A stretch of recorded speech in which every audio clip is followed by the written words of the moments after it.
Good afternoon to all of you.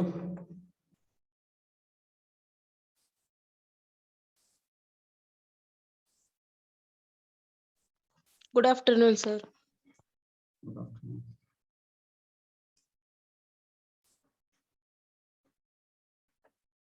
Okay, so we have to start this remaining point we cover today, and then we go for our last point. So before starting this one, let us revise what we have discussed. Last lecture, we have started symmetry elements, in which there are three types. First is center of symmetry, then second is axis of symmetry, and third is plane of symmetry. So this center of symmetry, in which we have checked, there is only one point, or there is only one center of symmetry.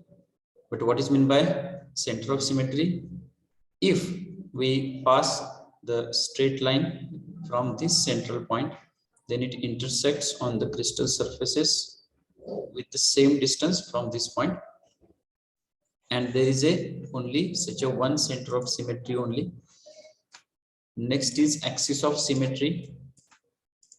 In that case, there are three types. So I just show this figure, which includes all the 3 points. First is four-fold axis of symmetry, then three-fold axis of symmetry, and two-fold axis of symmetry, where four-fold means we are rotating by 90 degrees through the midpoints of opposite parallel faces. And there are such a three axes. So there are such a three four-fold axis of symmetry. In this case, we are rotating it by 120 degrees from the corner points or body diagonals. So 3 times, that's why threefold, and there are such a 4 threefold axis. Last one, 180 degree rotation by the from the center of parallel edges or sides. So there are 12 sides, 2 sides per one axis. There are such a 6 axes. So 6 two-fold axis of symmetry. So if we take first 3, then next 4 and 6, so total 13 axis of symmetries are there, where 3 four-fold, 4 three-fold, and 6 two-fold are there. So this point we have completed successfully. Now let us complete this third one, that is plane of symmetry. So as I have told you, this plane of symmetry is giving the idea about the cube or unit cell. When we are cutting that unit cell or cube by using these different planes, so mirror image is same. That's why it is called as mirror plane also. So just I read this one. There are two types of planes. So let us consider a plane such as PQRS in the middle of the cube. We are talking about this plane PQRS. You can consider these names. PQRS, you can write here. So this is PQRS plane, middle of the cube, this one.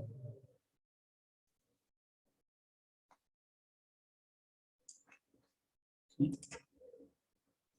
PQRS in the middle of the cube and parallel to one pair of the faces. इथे जर बघितलं तर हे जे faces आहेत याची जी pair जर घेतली आपण, so it is parallel to one pair of the faces. ठीक है.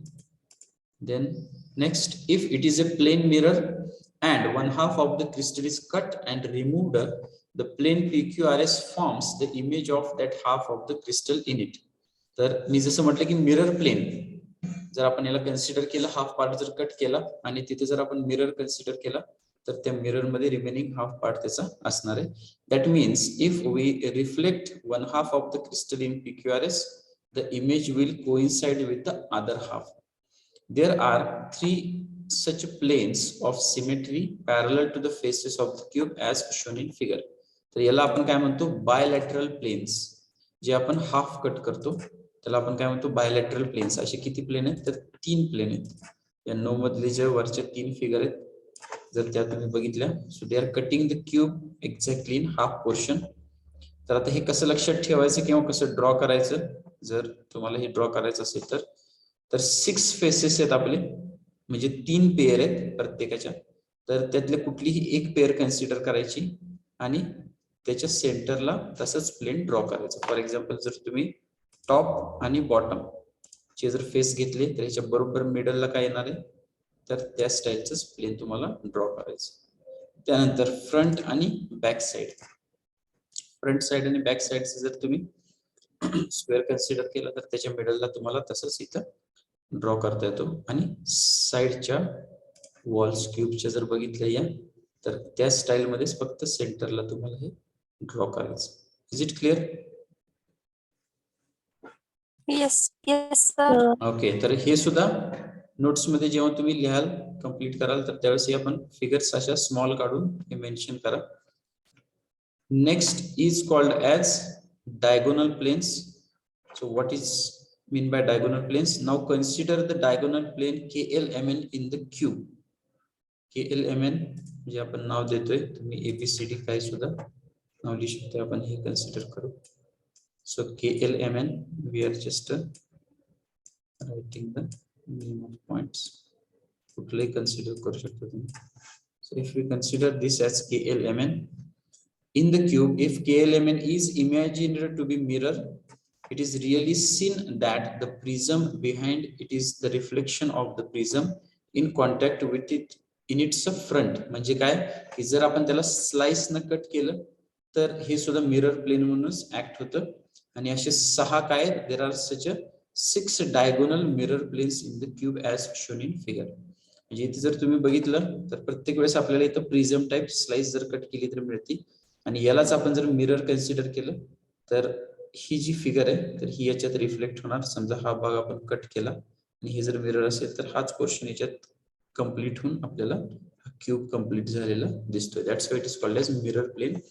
तर असे किती प्लेन्स आहेत, तर 6 प्लेन्स आहेत which are called as diagonal. कारण याला आपण काय करतोय, डायगोनली कट करतोय. हे बायलॅटरल म्हणजे काय, 2 इक्वल पार्ट्स मध्ये कट करतायत. आणि डायगोनल म्हणजे याला आपण डायगोनली कट करतोय. So there are such 3 bilateral planes and 6 diagonal planes. So total plane of symmetry is 9. Okay. आता इथे सुद्धा जर तुम्ही बघितलं, तुम्ही म्हणाल सर हे कसे ड्रॉ करायचे किंवा लक्षात ठेवायचे, तर यामध्ये पहिली गोष्ट म्हणजे काय की तुम्ही जर हे या साइडनं कन्सिडर केलं तर हे याच्या अपोजिट साइड मध्ये, ठीक आहे. त्यानंतर हे बॅक साइडला टॉप आणि फ्रंट साइडला बॉटम आहे. याच्या उलटी इथे काय असणार आहे, फ्रंट साइडला टॉप आणि बॅक साइडला बॉटम आहे. एवढं लक्षात ठेवून तुम्ही ते ड्रॉ करू शकता. त्यानंतर इकडं लेफ्ट टॉप राईट बॉटम, याच्या वायस वर्सा काय असणार आहे, राईट टॉप लेफ्ट बॉटम असणार. आणि अजून एक ऑब्झर्व केलं असेल तुम्ही या सगळ्या क्यूब्स मध्ये की हे सगळे 1 2 3 4 आणि 5, तर याचा फेस जो आहे तर तो लेफ्ट साइडला आहे, याचा फेस जो आहे तर तो राईट साइडला. याचं कारण काय, तर हे जे प्लेन आपण ड्रॉ करतोय तर ते आपल्याला दिसते. जर आपण यांच्यासारखंच केलं, म्हणजे हा जर क्यूब आपण या साइडला दाखवला असा, तर हे जे प्लेन आहे ते दाखवताना काय होणार, आपल्याला थोडीशी अडचण होते किंवा प्रॉब्लेम होतो, किंवा दिसताना ते कसं दिसणार, हा पॉइंट आपण इथं कनेक्ट करतोय, हा दुसरा पॉइंट आपण इथं कनेक्ट करतोय. त्यामुळे हे प्लेन आहेच आहे तिथं, पण आपल्याला ते चांगल्या पद्धतीनं शो करता येत नाही. त्याच्यासाठी आपण काय केलंय, हा फेस फक्त या साइडला घेतला. Is it clear? Yes sir. Okay, so now you have to draw these figures so that you can get the idea. आणि हे जर बघितलं तर मी पर्पजफुली काय केलंय, त्याच्या अपोजिट जे आहे ते खालच्या साईडला इथं दाखवलेले, म्हणजे तुम्हाला लक्षात ठेवता येईल आणि काढता येईल. इकडं सेंटर, याच्या अपोजिट हे back side top, front side bottom याच्या opposite, left top right bottom याच्या अपोजिट. आणि हे तर काय तुमच्या लक्षात आले की 6 फेसेस, कुठले 2 पॅरलल फेसेस घ्या आणि त्याला कन्सिडर करून त्याच्या मिडलला तुम्ही काय करू शकता, हे ड्रॉ करू शकता. So now we have completed this point that is called as symmetry elements. Now let us check the total symmetry elements. So number 1 is center of symmetry. So how many center of symmetry are there? Center of symmetry किती असतात total? 1. Yes, it is only 1. Next point is axis of symmetry. Okay, so in case of axis of symmetry, first is four-fold axis of symmetry. So how many four-fold axes are there? There are 3. 3 four-fold axes. त्यानंतर 3-fold किती असतात? 4. Yes.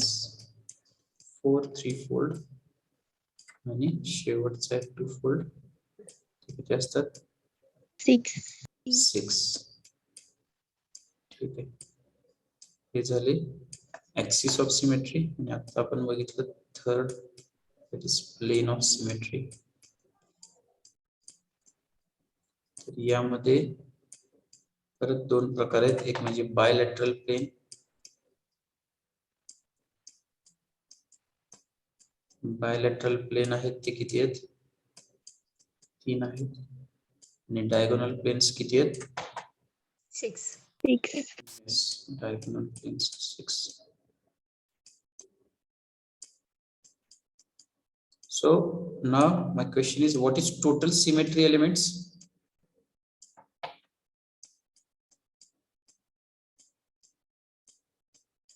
Total किती होते? 23. Yes, 23. 23. तुम्ही म्हणाल sir अवघड प्रश्न विचारायला लागला. किती बेरीज करायची फक्त. बरोबर. So center of symmetry is 1, axis of symmetry total 13, and plane of symmetry total 9, and total symmetry elements are 23.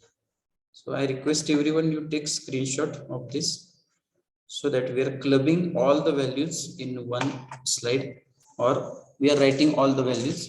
त्याचे एक स्क्रीनशॉट काढून घ्या.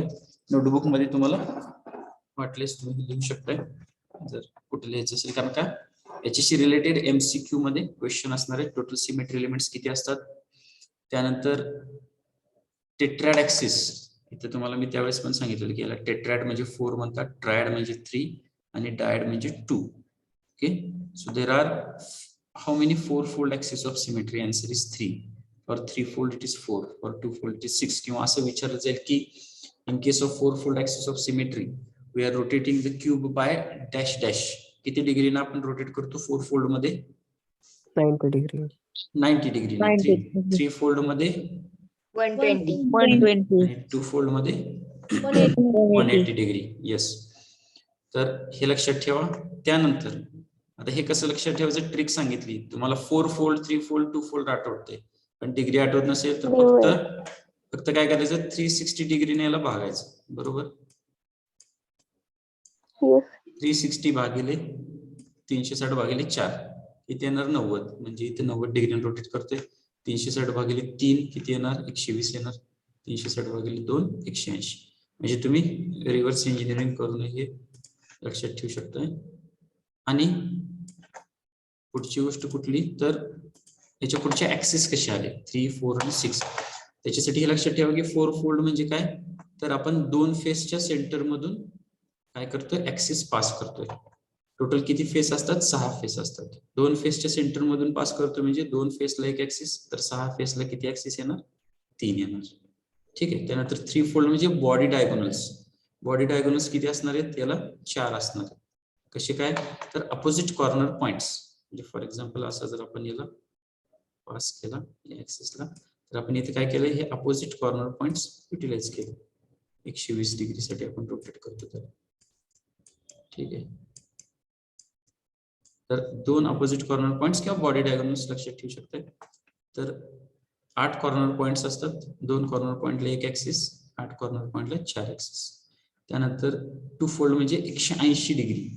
180 डिग्री म्हणजे आपण काय करतो याला तर इथून पास करतो. कशातनं तर पॅरलल एजेस मधून. हे जर 2 घेतले तर याच्यातनं आपण ऍक्सिस पास केला असा आणि याला जर आपण 180 डिग्री रोटेट केलं तर तो परत तिथेच येतो. तर दोन साइड्स आपण काय केलं इथे युटिलाइज केलं किंवा दोन एजेस युटिलाइज केले. तर असे 12 एजेस आहेत क्यूबला. कसे काय, तर हे वरचे 4, खालचे 4 आणि हे मधले 4. So total 12 sides or edges are there. 2 edges for one axis, 12 edges म्हणजे 6 axis. So I think it is clear to you. And this plane of symmetry just we have discussed. 3 bilateral planes जे cut करतात एक क्यूबला मधनं आणि 6 diagonal planes की जे prism shape मध्ये याला कट करतात आणि याला जर मिरर कन्सिडर केलं तर हाच प्रिझम या मिरर मध्ये बघितलं तर हा याला कंप्लीट करणार. That's why it is called as mirror plane. And total symmetry elements are 23. So one center of symmetry, 13 axis of symmetry. त्यामध्ये हे सगळं आता डिटेल डिस्कस केलं. आणि 9 plane of symmetry. Total plane of symmetry 23. So this is a big descriptive point which is having weightage of 3 marks. हा 5 मार्काचा नाही, 5 मार्काचा कुठला तर आपला इंटरप्लेनर डिस्टन्स डेरिव्हेशन आहे. तर हा डिस्क्रिप्टिव्ह मध्ये एवढा विचारला जात नाही. यातला आयदर ऑर कोणतरी येणार, म्हणजे सेंटर ऑफ सिमेट्री ऍक्सिस एवढंच एक्सप्लेन करा म्हणणार किंवा सेंटर ऑफ सिमेट्री आणि प्लेन. ठीक आहे, तर या स्टाईल मध्ये. So this is a big point. Is it clear to all? Shall we proceed? Yes, sir. Yes, sir. Okay, तर याचा स्क्रीनशॉट काढून घ्या किंवा तुम्ही परत नोटबुक मध्ये हे सगळं लिहू शकताय. तर हे आपण सगळं एकाच ठिकाणी लिहितोय आणि हे डेफिनेटली एमसीक्यू चे क्वेश्चन आहेत. यातले क्वेश्चन्स तुम्हाला विचारले जाणार. So for that you have to know the answers and every time we have to select the correct one. Now we move to the last point of this chapter and we are completing the second one also today. So this is called as Bragg's law. Bragg's law जो आहे तो आपण start करायच्या आधी slightly आपण काय करायची introduction किंवा पार्श्वभूमी बघूया. So everyone knows that X-ray gets discovered by Röntgen in 1901, and at that time the scientist doesn't know about the nature of the X-ray beam. Means what pattern we are getting, for that they don't know. Is it a wave nature and how to prove the wave nature of X-ray beam? So for that optics is the important sub branch for physics to prove the things. So we have to check the diffraction pattern of X-ray beam. So everyone knows during syllabus we have discussed about diffraction grating. In that glass plate is there, on that scratched lines etc. And when we are passing the light we are getting diffraction pattern. So scientists have tried to get the diffraction pattern of this X-ray beam, but they failed. The reason is that when we are considering the gap between two scratched lines, so it should be compatible with the wavelength of X-ray beam. As we know that X-ray beams are harmful rays, so they are having high frequency, means they are having very low wavelength, and the scientists are not able to get the diffraction pattern as we require the small gap in between these transparent areas which we are calling as a slit. So one scientist whose name is Loy, so what he imagined that if we pass this X-ray beam through the crystal material, as crystalline materials are regular periodic arrangement, that is atoms are there, and we can use this arrangement of atoms as the diffraction grating. So he passed that X-ray beam through the crystal cube and amazing results he got. So this is a photographic plate and he developed that photographic plate and he got this type of patterns. आता इथे आपण दाखवलेले, तर हा इथे gap असणार आहे आणि याला आपण त्या फोटोग्राफिक प्लेटला जर डेव्हलप केलं तर इथे त्याला वेगवेगळे असे डिझाइन टाइप पॅटर्न्स दिसले. Okay, so these different kinds of patterns he got. So what exactly it means? याचा नेमका अर्थ काय? So if that X-ray beam is satisfying certain angles, So these rays reinforced and they gives us intense spot on the photographic plate. Means if they are in phase with each other, they gives the intense spot on the photographic plate. If they are out of phase, they are not giving the intense spot. So due to that what happens, याच्यामुळे काय लक्षात आलं, तर याच्यामुळे ही तर गोष्ट prove झाली की एक्सरे जे आहेत तर वेव्ह नेचर आहेत आणि आपल्याला त्याचा डिफ्रॅक्शन पॅटर्न मिळतो. प्लस ऍडिशनली यात एक सब ब्रँच डेव्हलप झाली, म्हणजे काय की त्या मटेरियल्स मधली जी ऍटॉमिक अरेंजमेंट आहे तर त्याच्यामुळे जे पॅटर्न्स मिळतात तर त्याच्यामुळे आपल्याला त्याच्या प्रॉपर्टीज आणि काही गोष्टी लक्षात यायला लागल्या. And for that this person got the Nobel Prize, which is called as Loy diffraction or Loy method. Now the question is that why we are discussing this. So our last point is directly connected with that. So one simple equation plays important role in this Loy diffraction, that is called as Bragg's law, and this equation gives the interplanar distance value जे आपण derivation बघितलेले. So interplanar distance we can determine by using this Bragg's law. So let us try to understand this, what is meant by Bragg's law. So I read it first and then we go one by one. Let us consider a set of parallel lattice planes of a crystal separated by a distance d apart. Suppose a narrow beam of X-ray of wavelength lambda be incident upon these planes at an angle theta as shown in figure.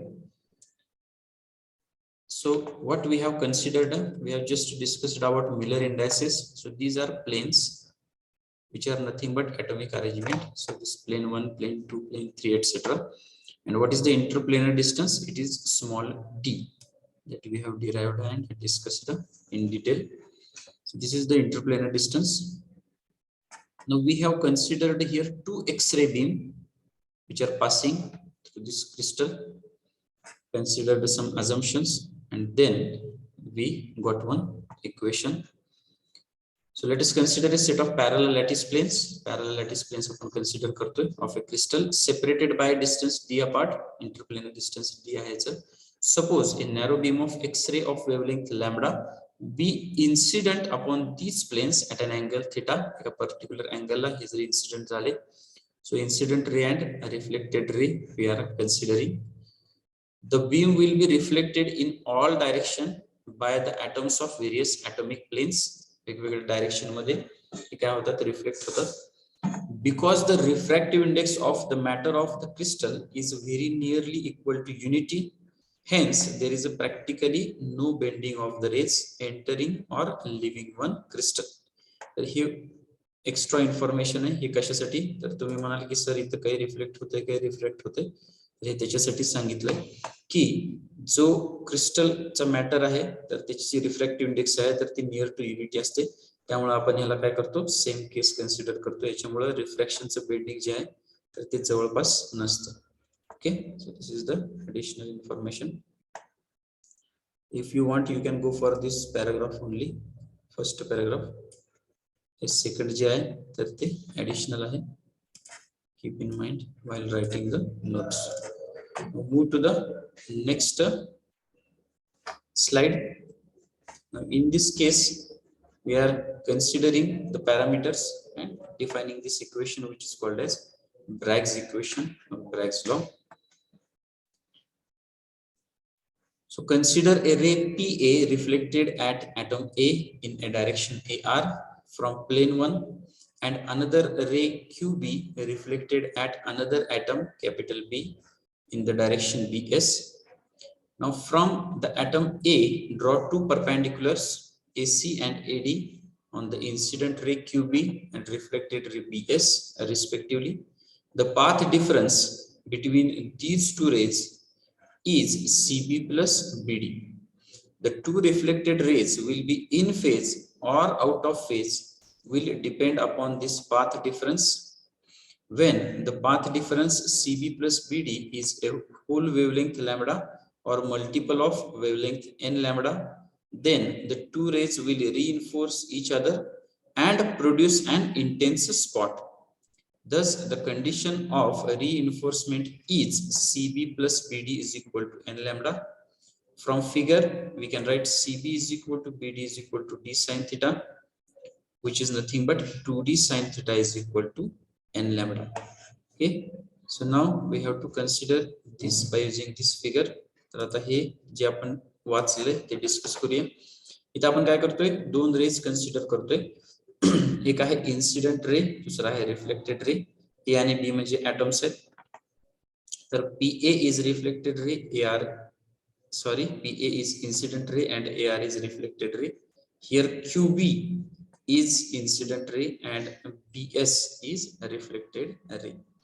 So if we compare these two rays which get reflected from different planes, so there is a path difference between these two. So path difference you have studied in resolving power of telescope and microscope. Is it correct? Yes, sir. Path difference. तर path difference म्हणजे काय थोडक्यात सांगतो. Path डिफरन्सचा अर्थ काय की हे दोन पाथ आहेत. तुम्हाला माहिती की आपण दोन स्पॉट जर घेतले आणि त्याच्यामध्ये जायचे दोन मार्ग जर आपण हुडकले तर काही किलोमीटर्स कमी जास्त असतात. तर तो जो फरक आहे तर तोच आपण इथे पाथ डिफरन्स म्हणू शकतो. So PA to AR and QB to BS हे पॅरलल आहेत आणि रिफ्लेक्ट होत आहेत. तर यामधला पाथ डिफरन्स कुठला आहे, तर इथे जर आपण ही लाईन इथे कन्सिडर केली तर इथपर्यंत हे दोन्ही सेम आहेत, बरोबर आहे. एक्स्ट्रा काय तर CB. So this CB is nothing but extra. And is it true that only CB is extra? No. इथे जर बघितलं तर AR आणि DS जर हा बघितलं तर हा पाथ इथपर्यंत सेम आहे. Yes, so BD is also the extra path. So CB plus BD is nothing but the path difference here. म्हणजे काय की त्या रेनं एक्स्ट्रा पाथ किती ट्रॅव्हल केलाय. तर या दोनचं कंपॅरिझन केलं तर जे एक्स्ट्रा दिसते travelling that is nothing but called as path difference. So CB plus BD is the path difference here. म्हणजे इथे जर आपण बघितलं तर इथपर्यंत हे सेम आहे आणि हा CB एक्स्ट्रा आहे या केस मध्ये. आणि इकडे जर बघितलं रिफ्लेक्टेड मध्ये तर AD जर आपण बघितलं तर इथपर्यंत हे दोन्ही सेम आहेत आणि हा एक्स्ट्रा आहे. So this CB plus BD is the path difference. Is it clear? Shall we proceed? Yes, sir. Now CB plus BD आपण इथं हा CB plus BD इथं आपण म्हणतोय the path difference between these two rays is CB plus BD. Now listen carefully. The two reflected rays will be in phase or out of phase will depend upon this path difference. तर या path difference were dependent असतं की हे in phase असतील का out of phase असतील.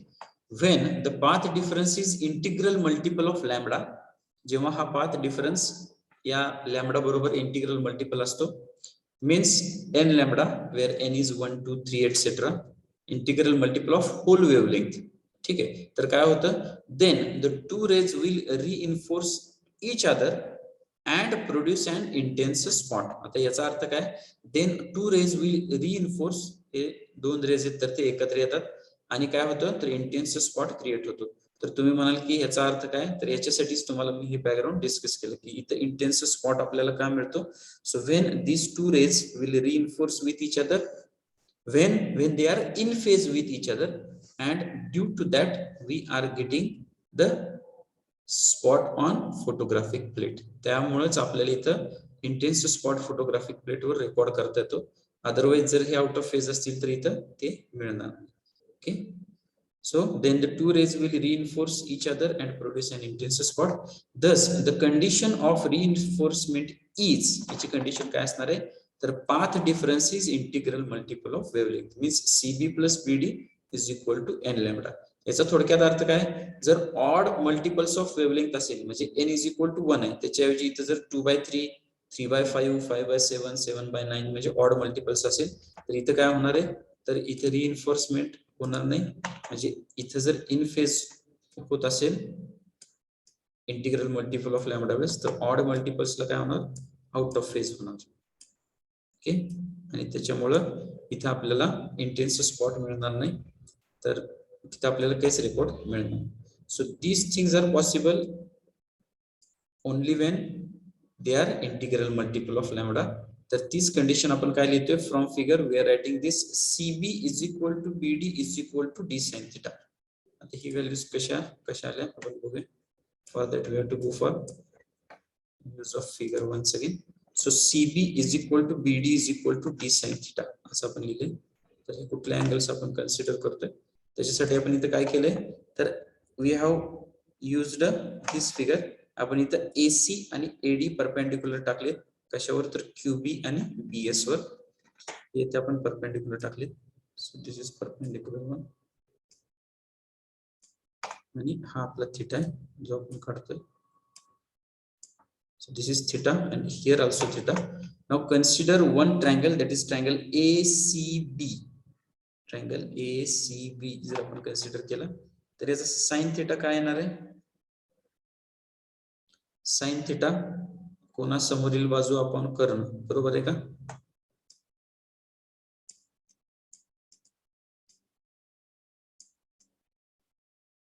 याचा sine theta काय, sine theta is equal to CB divided by yes CB upon AB, बरोबर आहे का. AB. Yes, sir.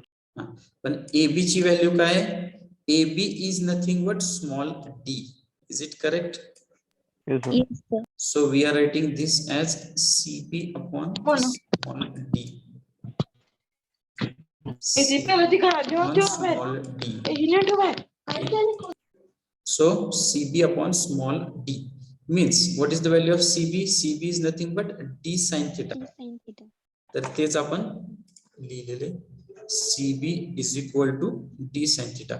आणि BD म्हणजे सुद्धा d sin theta येतोय, तुमच्या हे लक्षात आलं असेल. तर त्याच्यासाठी आपण दुसरा ट्रायंगल कन्सिडर करतो, ट्रायंगल ADB. जर आपण हा ट्रायंगल ADB कन्सिडर केला तर यामध्ये सुद्धा हा थीटा काय येणार आहे, तर BD upon AB.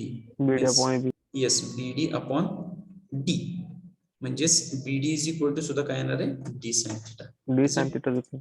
Yes, is it clear. तर याचा एक स्क्रीनशॉट काढून घ्यायचं असलं घ्या. म्हणजे साइन थिटा म्हणजे काय, CB अपॉन AB. AB म्हणजे काय, स्मॉल d, म्हणजे CB is equal to D sin theta. हे तुमच्या लक्षात आलं किंवा लिहून घ्या वाटलंस. जर हे तुमच्या लक्षात आलं तर दुसरा पण ट्रायंगल आहे तर तो लक्षात येईल. म्हणजे थोडक्यात काय, तर CB is equal to BD is equal to D sin theta. तर तेच आपण इथे लिहिलेलं आहे. काय लिहिले आपण, तर CB is equal to BD is equal to D sin theta. आता या व्हॅल्यूज आपण या इक्वेशन मध्ये टाकतोय. CB D sin theta, BD D sin theta. So D sin theta plus D sin theta is equal to n lambda, or simply 2D sin theta is equal to n lambda. So this equation is called as Bragg's equation and this law is called as Bragg's law. आता हे mathematically बोललो आपण, पण conceptually याचा अर्थ काय, तर here if we know the angle, if we know the order, and if we know the wavelength of X-ray, then we can determine interplanar distance. Is it clear to you? Yes, sir.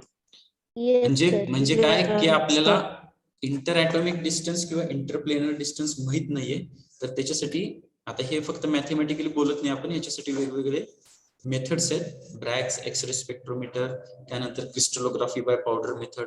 तर हे आपण सगळे methods use करतो आणि त्या use करून त्यातले जे इन्स्ट्रुमेंट आहेत त्याचे जे स्केल आहे त्याच्यावरून आपण हे अँगल्स मिळवतो. ऑर्डर कुठली आहे ते आपल्याला माहिती असते, first order, second order, third order Maxima, आणि वेवलेंथ ऑफकोर्स आपल्याला माहिती असणाऱ्या सोर्सची, तर त्याच्यावरून आपण इंटरप्लेनर डिस्टन्स काढतो.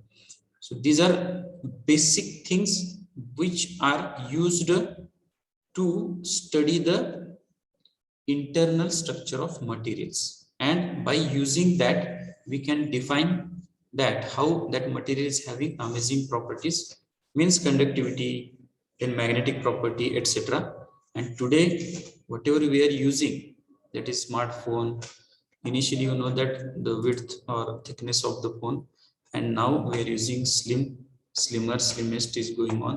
So the reason behind that is we are just discovering the material properties, and from that we are getting these applications related to that. So this crystallography or this crystal structure study is a basic for all these application what we are experiencing today.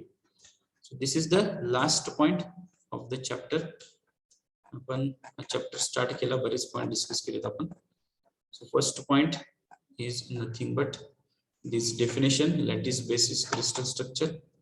Then what is meant by unit cell, lattice parameters, 7 system based on lattice parameters. Further they are divided into 14 types, which is called as Braggius lattices. Then 6 points कुठले कुठले तर हे सांगण्यापेक्षा आपण table कडे येऊ. Number of atoms per unit cell, then Per unit atomic cell. yes atomic radius, coordination number, APF atomic packing factor, void space, density of crystal. हे सगळे पॉइंट आपण कव्हर केले. त्यानंतर Atomic radius. मिलर इंडायसेस आपण check केला. Please mute yourself. Miller indices.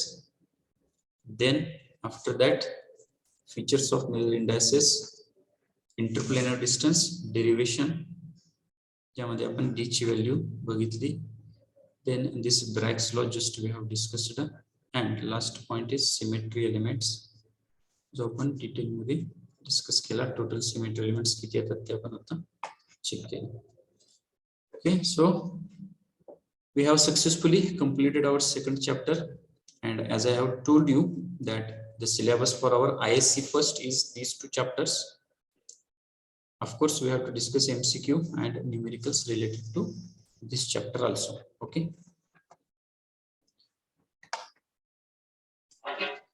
Sir, हाँ ते eligibility form आहे ना, हाँ तो भरलाय आणि त्यात सगळी इन्फॉर्मेशन पण भरलेत आणि ग्रुपवर इन्स्ट्रक्शन आले की ते भरलं नाही. ठीक आहे त्याच्या खाली मी टाकलेलं परत, if submitted please ignore. Okay, so if you are submitted then don't worry. Okay okay.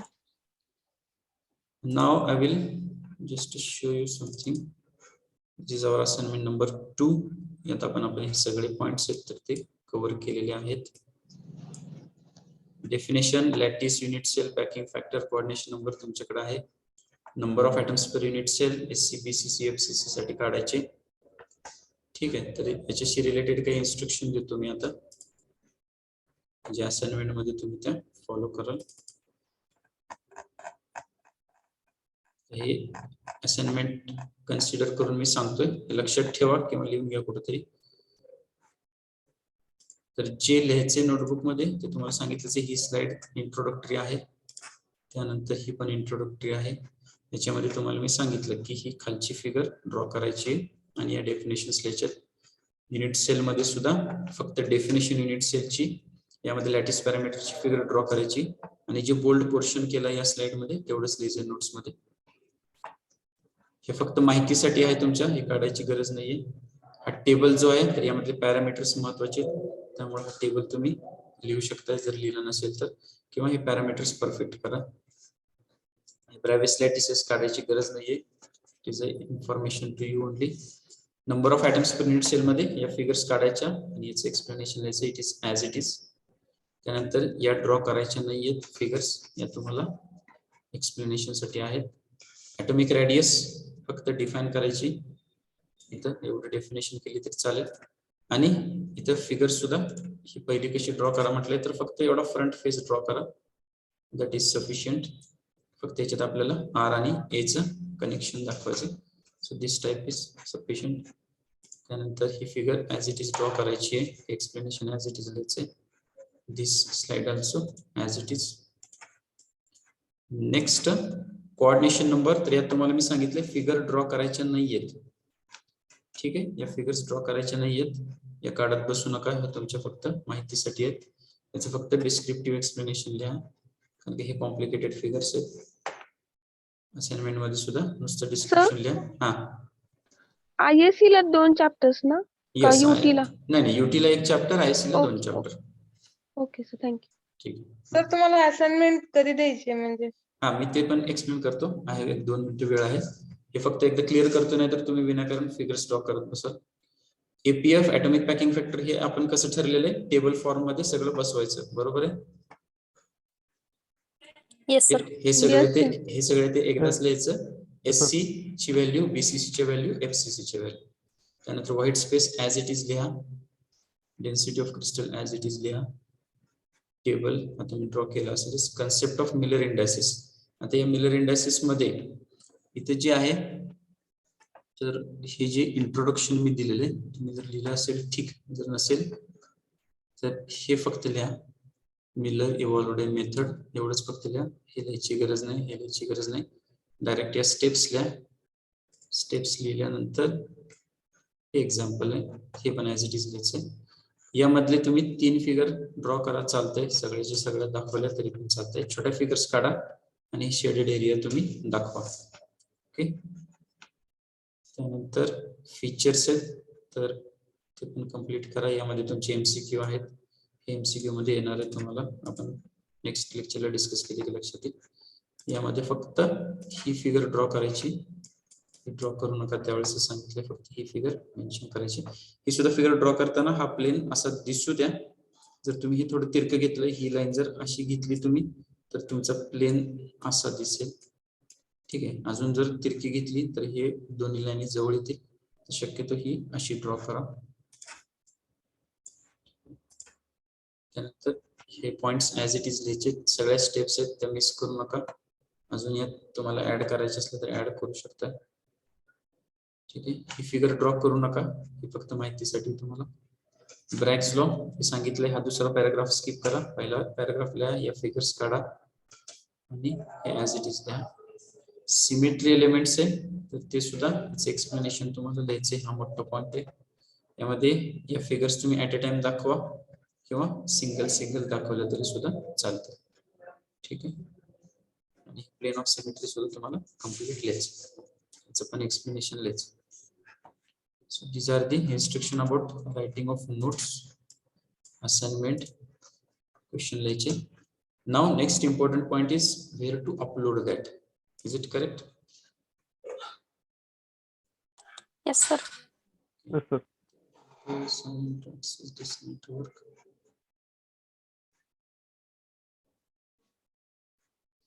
Email माझा कसं काय?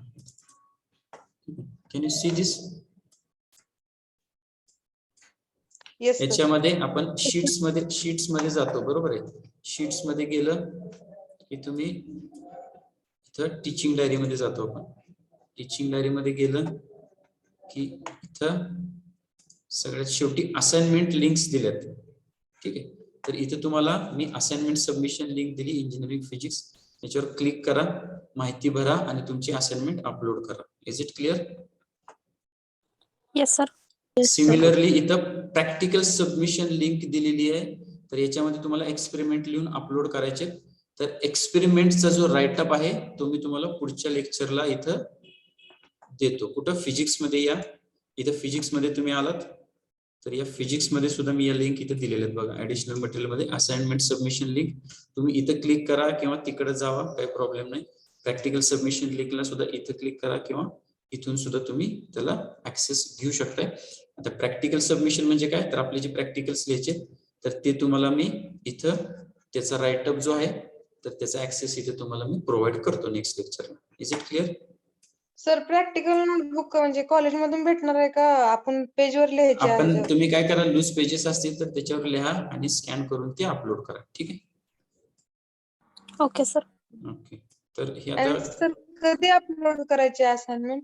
हे आता तुमची असाइनमेंट 1 तर कम्प्लीट करून स्कॅन झालेली असेल, बरोबर आहे. Yes sir. Yes, sir. त्यामुळे तुम्ही ती इमिजिएटली अपलोड करा. सेकंड जी आहे तर ती मे बी तुम्ही कम्प्लीट करत असाल किंवा तुमचे 1-2 पॉइंट्स राहिलेले असतील असं एक्सपेक्ट करतो. जर नसेल तर आज आहे वेन्सडे. सर युनिट टेस्ट झाल्यावर देतो unit test sir. Unit test झाल्यावर म्हणजे जवळपास तुम्ही 10 दिवस म्हणताय, बरोबर आहे का? मग सर 4 दिवस अभ्यास करायला लागणार आहे, लिहायचं ना अभ्यास ते करायचं. नाही मान्य आहे, पण आपली स्ट्रॅटेजी काय ठरलेली की रोजच्या रोज हे कम्प्लीट करायचं. ठीक आहे. तेवढं केलं पण So for this we consider after unit test you can submit, means up to unit test. Okay, after unit test म्हणजे परत तुम्ही म्हणाला सर ISC पर्यंत करतो. ठीक आहे. Okay, so you take the time as the unit test is MCQ, so that is not that much difficult as descriptive. So sir ते take your, PDF करता ना क्रिस्टलोग्राफीचं काय म्हणताय? PDF सर हा PDF क्रिस्टलोग्राफी नोट्स म्हणताय का? हो sir. Sir या Notes- धड्याचे नोट्स टीचिंग note- डायरीमध्ये टाका की. नाही नोट्स मी तुम्हाला ह्याला टेलिग्रामला अपलोड केलेले आहेत ऑलरेडी. Okay sir. ठीक आहे, ऑलरेडी केलेली तुम्हाला. थँक्यू. ठीक आहे, तर तुम्ही ती बघा, त्याच्यानुसार हे कम्प्लीट करा आणि हे सबमिट करा. ठीक आहे. So today is 19, so I give you 10 days for this. You submit it whenever you want, no problem. आणि प्रॅक्टिकलची लिंक पण प्रोव्हाइड केली, त्याचे राईटअप सुद्धा देतो. मग ते आपण UT1 झाल्यानंतर परत ISC लगेच येते, हे पण लक्षात ठेवा. त्यामुळे याचं सायमल्टेनियसली स्टडी करा आणि 1 by 1 हे अटॅच करत चला. ठीक आहे. आता जर तुम्ही हे थोडं थोडं लिहून रेग्युलरली अपलोड केलं तर तुम्हाला परत काही प्रॉब्लेम येणार नाही. नाहीतर काय होईल, अननेसेसरीली तुम्हाला ते बर्डन प्रेशर वाटेल. So regularly you start writing and upload it. Is it okay? Yes sir. ठीक आहे. सो सर हा, असाइनमेंट मधला 9वा क्वेश्चन, त्याचं आन्सर किती लिहायचं म्हणजे? एक मिनिट. क्वेश्चन, हा सिमेट्री एलिमेंट्स. आता याच्यामध्ये सगळं लिहायचंय पूर्णच्या पूर्ण. आता मी सांगितलं तुम्हाला की हा 3 मार्काचा दिसतोय आणि या 3 मार्काच्या मध्ये जर परीक्षा झाली आणि त्यात प्रश्न आला तर कसा येणार आहे, तर फक्त सेंटर ऑफ सिमेट्री आणि प्लेन ऑफ सिमेट्री येईल, किंवा फक्त सेंटर ऑफ सिमेट्री आणि ऍक्सिस ऑफ सिमेट्री येईल. तर इथे ते मी सेपरेट करण्यापेक्षा काय केलंय, त्याला एकत्र केले. ठीक आहे. Okay sir. हा, तर असं समजून तो कम्प्लीट लिहून टाका तुमच्या स्टाईल मध्ये. तो लिहा, जिथे तुम्हाला काही गोष्टी वाटतात रिपीट झाल्या त्या स्किप करा. Okay. Okay sir. So we conclude here. We will consider the attendance 2-3 absent are there. So I will check that and call that students. 60, 61. I had 62. I had. Okay. So we stop today. Thank you.